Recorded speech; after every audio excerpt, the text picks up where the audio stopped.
roping exercise as a whole more fun and exciting for anyone looking to live a healthy and active lifestyle. So, jump rope is a phenomenal exercise and it's just great when it's done properly, okay? So, jump rope, as I always say, 10 minutes is equivalent to a 30-minute jog on a treadmill at 6.5 miles an hour.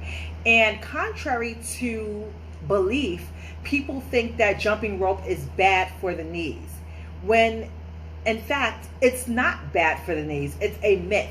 In fact, jumping rope can be safer than running or jogging. My point being, if you can run or you can jog, then you can jump rope. Because jumping rope, it takes more work, but it's less impact. And it just depends on how you're jumping. So there's a correct way to jump and then there's a wrong way to jump. So I'm going to tell you 3 ways. I can tell you many more ways on how to protect your knees. I am just going to focus on these 3 ways, okay? Number 1, only jump high enough to clear the rope. Let me say that again. Only jump high enough to clear the rope. When you're jumping over a rope, you're only jumping over a thin little piece of material, a thin cord, a PVC wire, whatever kind of jump rope you use. A jump rope is only but so thin, and that's only how high you need to jump. So when you're jumping rope, you're not jumping over a box, or you're not jumping over a fence, or you're not jumping over a chair, you're not jumping over a paint bucket. You're literally jumping over a rope which is probably this thin or thinner. Okay, so you don't have to jump that high. It only requires you to go from here to here. That's it. So make sure you're only jumping high enough to clear the rope. Do not jump extremely high where you have to stomp down on the floor. Do not jump on your whole foot. Jump on your toes only, and just jump high enough to clear the rope. I cannot stress that enough. Number 2, jump on the correct surfaces. All right, so when you're thinking about jumping rope, you want to jump rope on surfaces that absorb shock. So you want to jump on something like a wood floor because it has some bounce back to it. You want to jump maybe on a rubber track turf. If you don't have access to either or, you want to jump on a jump rope mat which has some cushion. You want to make sure that whatever surface you're jumping on can absorb that shock, and it gives you a little less wiggle room to not hurt your knees. So now if you're jumping on, like, say, a sidewalk, for example, or if you're jumping on concrete, like, there's no shock there at all. You're jumping on something that's solid, rock hard, and combine that with the wrong form or wearing the wrong shoe, you're definitely in for a rude awakening and you're going to have knee pain. So you want to make sure that when you're jumping, you're going to jump on a wooden floor, or you're going to jump on a rubber turf or a rubber floor. Just something that has a little spring or shock.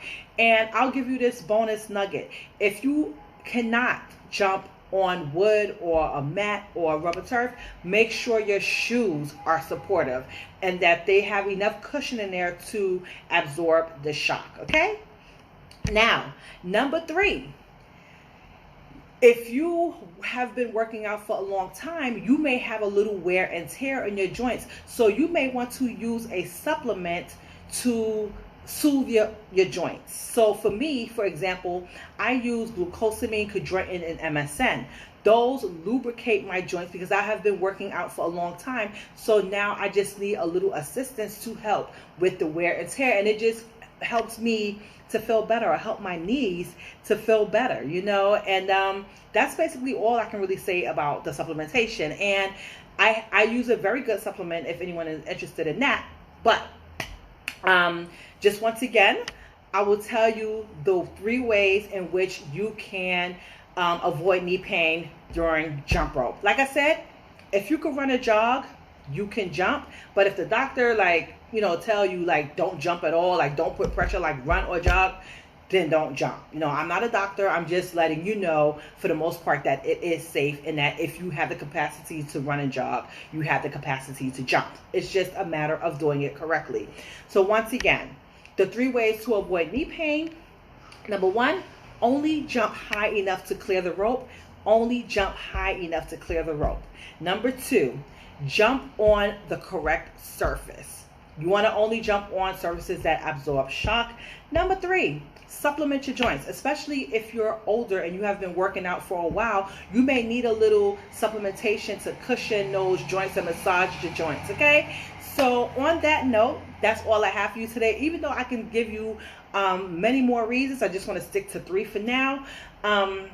Just to let you know, I have jump ropes available. I have jump ropes available. I have jump ropes available. So if you do want to get into this jumping rope and take advantage of all its many benefits, be sure to check out my website. I'll leave all the information here. I have access to weighted ropes, and then I have access to the Make It Fun freestyle rope. If you're in New York City, I teach bi-weekly jump rope classes in Manhattan. At the time of this live video, I will actually be So that's all I have for you today. If you have any questions, please feel free to leave them in the comment section. Also, feel free to share this video out so that somebody else can get a hold of this amazing information. So thank you so much for joining me here. I'll talk to you soon. Bye-bye.